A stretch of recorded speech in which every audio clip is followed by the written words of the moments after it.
सपना वो नहीं जो नींद में आए और दिल में झूठी उम्मीदें जगाएं। सपना तो वो है जो सोने ना दे और आगे जीवन में रोने ना दे। नमस्कार, मु सुभोजित आपण समस्त को स्वागत करची टू अ स्पेशल प्रोग्राम जा ना होची गेटवे टू अमेरिका। दर्शक बंधु, अमेरिका को अनेक लोक स्वप्नर देश बोली भावती। केवल सेतिकी नुहे, प्रत्येकटी छात्र छात्री स्वप्न थाए विदेश रे जाई पाठ पढ़ी सेठी सेटल हेबा पाई। किंतु प्रत्येक वर्ष इनफैक्ट एवरी ईयर अमेरिका को अनेक इंडियंस ट्रैवल करि थांती निजर भाग्य परीक्षा करिबा पाई। किंतु स्वप्न पूरण करिबा पाई से माने अमेरिका तो पहुंची जाती, किंतु वीजा रिलेटेड बा वीजा संपर्कित जहाँ सबू प्रॉब्लम्स थाए बा जहाँ सबू कटकणा थाए से विषय तांको मनरे किछि द्वंद्व रही जाए। तेणु जो छात्र छात्री माने जे स्वप्न देखती अमेरिका रे पाठ पढ़िबा पाई, किंतु तांको मनरे जो द्वंद्व थाए वीजा बा पासपोर्ट बा अन्य ए रिलेटेड प्रॉब्लम्स को नहीं, से प्रॉब्लम्स को सॉर्ट आउट करिया पाई आज आमर ए स्वतंत्र कार्यक्रम जाना होची gateway to America. To move ahead in this program, we have among us our wonderful panelists. We have among us Jamie Faust, Consular Chief, U.S. Consulate, Hyderabad. Welcome to today's program, sir. Thank you. We also have among us Vincent Chili, Consular Officer, U.S. Consulate, Hyderabad. Welcome to today's program, sir. And last but not the least, we have Shravani Perry, Advisor, Education, USA. Welcome to today's program, ma'am. Going ahead, I would like to start with a very simple and a basic question, which I feel that we should have a basic knowledge of it. What are the difficult types of U.S. visas, different types of U.S. visas that a general student should know, should be aware of? Vincent, sir. U.S. Consulate Hyderabad processes many visas, but the three most important classes are B's, H's, and F's. A B1, B2 visa is for tourist or business travel. Yes. An H visa is for work. Workers. You guys are interested in F visas, and when you're the principal applicant, you receive an F1 visa. If you're married or have children, those are dependents, and they would receive an F2 visa. So today we'll focus mainly on the F visa class for students. So as you rightly said, we would be focusing on the F-type visa, especially for the students. Yes, they are aware of that, the fact that they belong to the F1 or, different types of F categories. What is the next step? Yes, Jamie, sir. Well, the first thing is they have to be a real student. Yes. And I want to make a plug for my friend Shravani, who works for an organization called Education USA.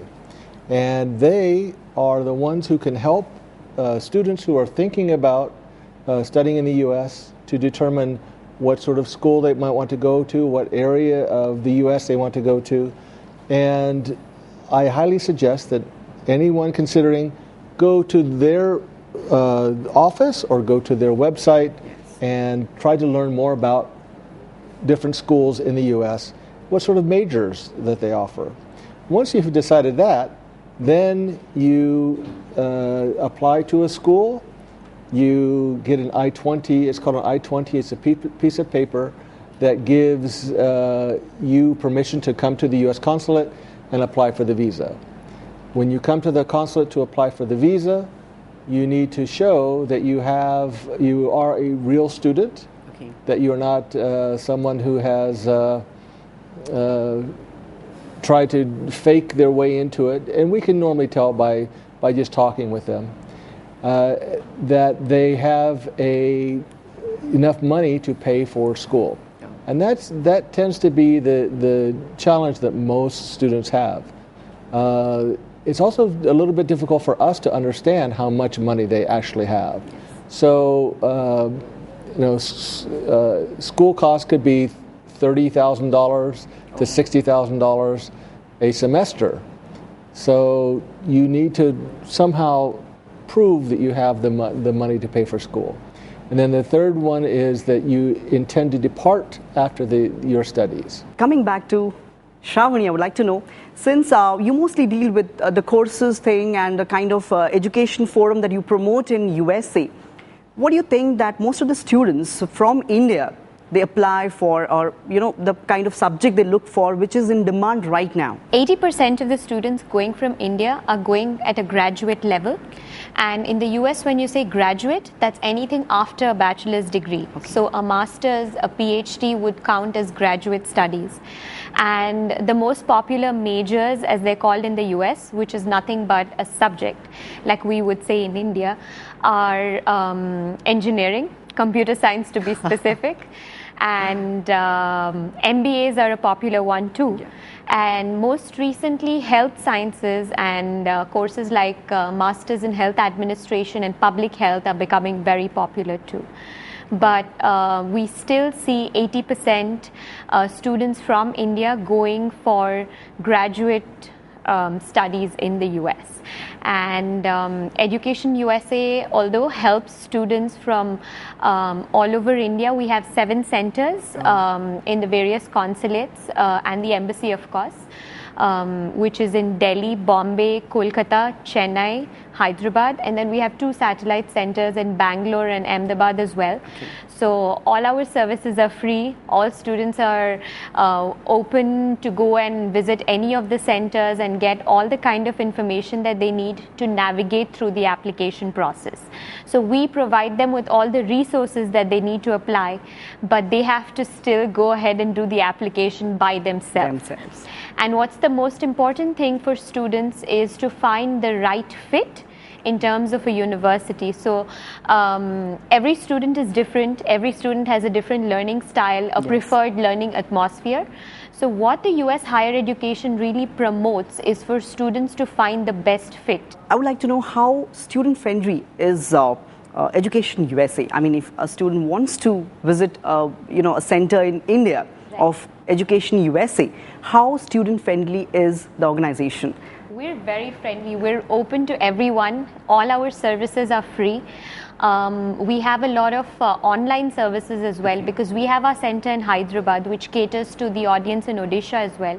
However, we have so many services that are online. All you need is internet connection and speakers. Probably you can access these webinars for free. Okay. We do them every Friday from 4 to 5. And you just need to click on a link and you can access these forums. They're interactive as well. You can type in your questions and get an answer to your questions. Yes. Oftentimes we have people from the US, like opinion leaders and people in the education industry, whether it's representatives from universities or representatives from the State Department, yes, talk about the various aspects of the US higher education application. So it's a long process. It involves a lot of planning, at least 12 to 18 months yes. of planning. So through the admission cycle, we time all our sessions according to when it is appropriate in the admission cycle. Okay. And everything is accessible to students. I highly encourage them to go to our website. Most of the information is there online. Okay. However, a lot of times if it's very nuanced information and very specific, they can call us, they can email us. There are multiple ways to reach out to us. Of course, online is one way. We also have American corners in different cities, and we have one in Hyderabad where they do not need to take an appointment. They can just walk in and get all this information for free. So we are very accessible, and we encourage all students to reach out to us in case they have any questions. So as you rightly said, Education USA is completely accessible and student friendly. Thank you so much for such lovely views. So sir, moving ahead, this question is for Vincent sir. I would like to know, yes, a student has made up his mind to study in US, and he's willing to study, and he's also willing to do all the things by himself or herself, and he wishes to apply online for the visa application.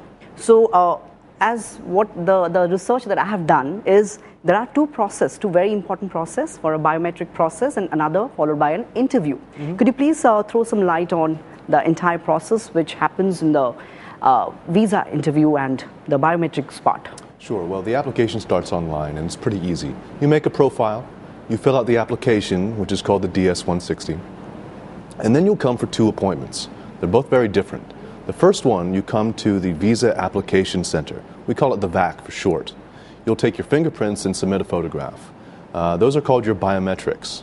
Once that's done, there might be a few days or weeks before your interview. It depends. you'll come to the consulate, and I can describe the process. You don't have to come to the consulate very early in the morning. A lot of people want to get there early. They think they'll get in faster. You really won't. Come 15 minutes before your time. Okay.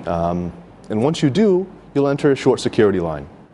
Think of the consulate the way you'd think about an airport. Anything you can't bring into the airport, you probably can't bring into the consulate.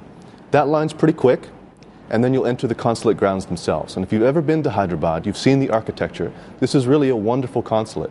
It's not a purpose-built building. It's a palace. It's over 100 years old.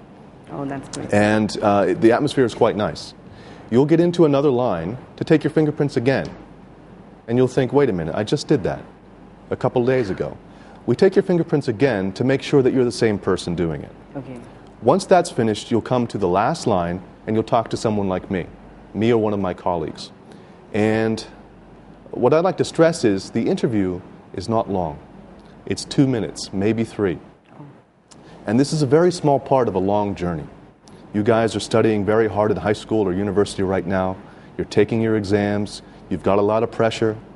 You'll have this 3-minute interview, and then you might go to the United States for 2 years, maybe more.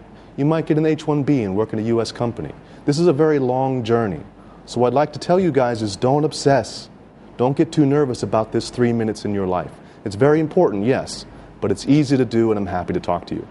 Okay, the very important thing that he actually shared with us, 3 minutes of interview and the life is all set. So because most of us has that kind of mindset that, the interview process that happens inside the consulate office could be some type of brainstorming one. But as you rightly said, it's like a palace. You can enjoy and feel that, yes, this is the gateway to my dreams. That is wonderful. Yes, would you like to say anything, sir? I just want to add that the best interview is a conversation. Oh. Don't over-prepare. Don't overthink. Don't try to tell us what you think we want to hear. Just be yourself, answer the questions truthfully, and everything will go fine. It will be an easy interview, and you'll likely get a visa. Oh, that's great. So, do you think, would I qualify the interview if I would like to study in US? Because I'm right now interviewing you, but at that time you would be interviewing me. So, would I qualify? Of course. Yes. I mean, the fact that you are asking us questions and that you have a job, and if you are planning to go to the US to do a job or to do an interview there. Going back to Vincent, sir, again, once they apply for a visa, I mean, through online or through whatever modes of application is it done, what are the documents that they should be prepared, and what things that they should avoid? Confusion, like that's the most important thing. They shouldn't be confused while they're applying. They shouldn't have any, pre-planned things in their mind. They should be focused while applying for the application. So what are the things that they should keep in mind, and what document they should be prepared with? Sure. As far as the documents go, as a visa officer, I want to see 2 things, an I-20 and a passport. You don't need anything else. If you have an I-20 and a passport, I will give you an interview and I'll listen to your story. You may bring other documents if you like, but normally I may not look at them. You might want to bring, well, certainly if you have a scholarship letter, bring that. That's very helpful. You may want to bring your letter of acceptance. You may want to bring your degree or your transcripts. Those are all fine. You may bring those. But just understand that the officer may or may not look at them. If he doesn't, he or she doesn't, don't worry about it. There may be a temptation, or someone may tell you that a certain document is necessary, that you will get the visa if you present this document. Those sorts of things are not true. And if you present a document, I'll most likely recognize it, and it will be an obstacle to your education. If you're tempted by that, walk away from it. Just be yourself, like Jamie said. Tell me your story. Show me the I-20. We'll talk about it. We'll work through it. Don't bring fake documents. Students, aspirants and आगुकू जी research करबा चाहउछन्दी America रे तांको ठारू किछि प्रश्न पचारिबा एवं देखिबा हमर कोन प्रश्न रहिछि से मानकर. So first प्रश्न पचारिबा. Yes. Hello everyone, I'm Pratiksha Mishra and I'm from Science International School. I have been to US this year and I got a tourist visa for 10 years. So what if I apply for a student visa after my 12th grade? what will happen to the tourist visa after if I apply for a student visa? Nothing will happen to it. Your 10-year visa is good for 10 years. You can have an F1 visa in addition to your tourist visa. Don't worry about it. So I think she shouldn't worry about, and she should actually pursue her dreams and should not think about anything else about the visa. Absolutely. And I have one very important issue to talk about. There are some students, or we can say people in particular, who believe in doing things through a certain agent, traveling agents, or they get the things done through a third party, we can say. So what would be your advice to those people? Most of the Indians do that to make things simpler, easier. Well, I think Jamie and I both have ideas on this. I'll start. There's no prohibition on it.